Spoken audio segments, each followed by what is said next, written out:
Welcome to Penrose Learning, where we make understanding easy. In this video, I will explain how to make tiramisu gelato.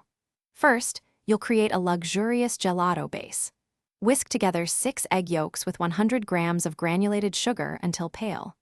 Gradually add 250 milliliters of whole milk and 250 milliliters of heavy cream. Cook this mixture over medium-low heat, stirring constantly, until it reaches 180 degrees Fahrenheit and coats the back of a spoon. This forms the creamy foundation for our delightful dessert. Next, we'll infuse that classic tiramisu flavor. Once your base is cooled, stir in 100 milliliters of strong, cooled espresso or a coffee liqueur for an authentic kick. Then, gently fold in 250 grams of creamy mascarpone cheese until it's fully incorporated and smooth. This step adds the signature richness and tang.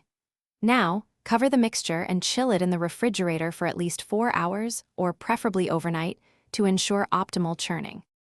Now for the assembly.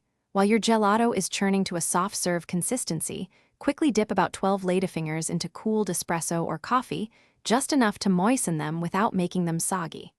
In a freezer-safe container, spread a layer of the freshly churned gelato. Arrange a layer of the coffee-soaked ladyfingers over the gelato.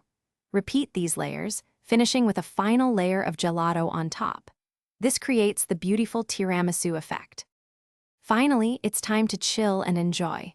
Once assembled, cover your tiramisu gelato tightly and place it in the freezer for a minimum of 6 hours, or preferably overnight, to allow it to firm up completely.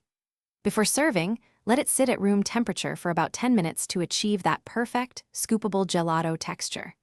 Dust generously with unsweetened cocoa powder for an authentic finish.